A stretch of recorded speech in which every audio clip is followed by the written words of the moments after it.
Find the prime factorization of 75. Write your answer using exponential notation. तो हमें काफ़ी कुछ करना है यहाँ पे. पहले तो हमें 75 का प्राइम फैक्टराइजेशन करना है और इसके बाद हमें इसे एक्सपोनेंशियल नोटेशन में लिखना है. तो अभी के लिए हम एक्सपोनेंशियल नोटेशन की बात नहीं करेंगे. पहले चलिए हम 75 के प्राइम फैक्टराइजेशन की बात करते हैं. और प्राइम फैक्टराइजेशन पे जाने से पहले एक बार रिवाइज कर लेते हैं कि प्राइम नंबर्स क्या होते हैं. तो प्राइम नंबर्स वो नेचुरल नंबर्स होते हैं जो कि सिर्फ अपने आप से और 1 से कंप्लीटली डिविजिबल होते हैं. यहाँ पे हम कुछ एग्जाम्पल्स लिख लेते हैं प्राइम और नॉन प्राइम के. यहाँ एक रो में मैं प्राइम नंबर्स को लिख लूँगी और एक तरफ हम अपने नॉन प्राइम नंबर्स को लिख लेते हैं. तो अगर हम 2 ले लें तो 2 एक प्राइम नंबर है क्योंकि 2 को हम सिर्फ 1 और अपने आप से डिवाइड कर सकते हैं. इसी तरीके से अगर हम 3 की बात करते हैं तो 3 भी प्राइम है क्योंकि 3 सिर्फ और सिर्फ 1 और 3 से डिविजिबल है, इसलिए ये भी प्राइम है. अगर हम 4 ले लेते हैं तो 4 हमारा एक नॉट प्राइम नंबर होगा क्योंकि 4 1 और 4 के अलावा 2 से भी कंप्लीटली डिविजिबल होता है, इसलिए 4 प्राइम नहीं है. अगर हम 5 लेते हैं तो 5 1 और 5 के अलावा किसी भी और नंबर से कंप्लीटली डिविजिबल नहीं है, इसलिए ये प्राइम होगा. और अगर हम 6 लेते हैं तो 6 हमारा प्राइम नंबर नहीं है क्योंकि 6 को हम 2 और 3 से भी डिवाइड कर सकते हैं. इसी तरीके से 7 एक प्राइम नंबर होगा क्योंकि ये सिर्फ 1 और 7 से डिविजिबल है. और 8 हमारा प्राइम नंबर नहीं होगा क्योंकि ये 2, 4, 8 और 1 से भी डिविजिबल है.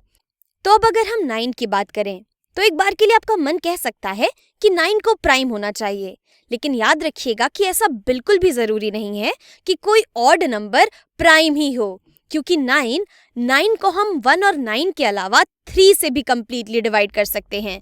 तो 9 एक प्राइम नंबर नहीं है. इसी तरीके से अगर हम 10 को देखें तो 10 भी प्राइम नहीं है क्योंकि ये 2 और 5 इन दोनों से भी डिविजिबल होता है. इसी तरीके से अगर हम 11 की बात करें तो 11 प्राइम होना चाहिए. और इसी तरीके से हम यहाँ आगे बढ़ते रह सकते हैं. हम और कई नंबर्स लिख सकते हैं जो प्राइम या फिर नॉन प्राइम हो, लेकिन आपको एक आइडिया मिल गया होगा कि प्राइम और नॉन प्राइम नंबर्स क्या होते हैं. तो चलिए अब बात करते हैं प्राइम फैक्टराइजेशन की. तो प्राइम फैक्टराइजेशन का मतलब है कि हमें 75 को इसके प्राइम फैक्टर्स के प्रोडक्ट के टर्म्स में लिखना है.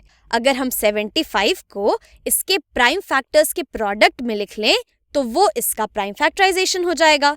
तो इसे चलिए हम फैक्टराइजेशन ट्री की मदद से कर लेते हैं. और फैक्टराइजेशन ट्री क्या होती है अभी आपको पता चल जाएगा. तो हमारे पास है 75.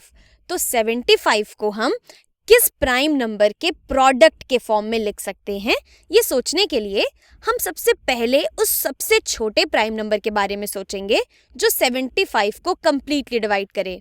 तो अगर हम 2 से शुरू करें तो 2 75 को क्या डिवाइड करेगा, लेकिन 2 से डिविजिबल होने के लिए किसी भी नंबर को इवन होना चाहिए और हमारे वंस की प्लेस यहाँ पर इवन है नहीं, तो 75 2 से तो डिविजिबल नहीं होता है, इसलिए 275 का प्राइम फैक्टर नहीं होगा. अगर हम 3 की बात करें तो क्या 3 कंप्लीटली डिवाइड करता है 75 को, और इसे करने के लिए हमें यहाँ पर 75 के डिजिट्स को ऐड करना होगा. तो 7 + 5 होता है 12 और 12 तो 3 से कंप्लीटली डिविजिबल है.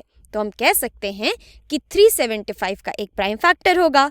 तो हम 75 को 3 टाइम्स क्या लिख सकते हैं, हमें पता है कि 3 टाइम्स अगर हम 25 ले लें, 3 टाइम्स 25 ये होता है 75 के बराबर. तो अब इस 25 को हम प्राइम फैक्टर्स के प्रोडक्ट में कैसे लिखेंगे. तो 25 ये 2 से तो डिविजिबल होगा नहीं क्योंकि 5 हमारा इवन नहीं है यहाँ पे. ये 3 से डिविजिबल होगा क्या, 2 + 5 होता है 7 और 7 3 से डिविजिबल नहीं होता है. तो 25 3 से भी डिविजिबल नहीं होगा और 3 के बाद है 5 हमारे पास. तो क्या 25 को हम 5 से डिवाइड कर सकते हैं, और 5 से डिविजिबल होने के लिए हमारे वंस की प्लेस में या तो 5 या फिर 0 होना चाहिए, और 25 यहाँ पर हमारे यूनिट की प्लेस में है 5, तो ये नंबर 5 से डिविजिबल है. और हम जानते हैं कि 5 टाइम्स 5 होता है 25 के बराबर. और आप यहाँ पे देख सकते हैं कि अब इसके आगे हम 5 को तो तोड़ नहीं सकते क्योंकि 5 एक प्राइम नंबर है और इसे हम सिर्फ 1 इंटू 5 के अलावा कुछ भी नहीं लिख सकते। तो यहाँ हमने 75 को इसके प्राइम फैक्टर्स में तोड़ लिया है। हम कह सकते हैं कि अगर मैं 3 टाइम्स 5 ले लेती हूँ तो ये बराबर हो जाएगा 75 के, यानी कि मैं 75 को लिख सकती हूँ ये बराबर है 3 टाइम्स 5 के। 3 टाइम्स 5 होता है 15 और 15 टाइम्स 5 होता है 75 के बराबर। तो ये रिप्रेजेंट करता है 75 के प्राइम फैक्टराइजेशन को। अब बात करते हैं एक्सपोनेंशियल नोटेशन की। तो एक्सपोनेंशियल नोटेशन में लिखने के लिए किसी भी चीज़ को हमें ये देखना होगा कि किसी टर्म को हमने कितनी बार लिखा हुआ है और फिर हम उसे उसके एक्सपोनेंट के टर्म्स में लिख देंगे। तो यहाँ पे हम देख सकते हैं कि 5 हमारा 2 टाइम्स आया हुआ है इस एक्सप्रेशन में। तो यहाँ इस चीज़ को हम 5 रेज़ टू द पावर 2 के टर्म्स में लिख सकते हैं और यहाँ पर हमारे पास है सिर्फ एक 3, इसे हम चाहें तो 3 रेज़ टू 1 या फिर सिर्फ 3 ही लिख सकते हैं। तो हम कह सकते हैं कि 3 times 5 raise to the second power ये बराबर होता है 75 के और ये हमारे एक्सपोनेंशियल नोटेशन को रिप्रेजेंट कर रहा है।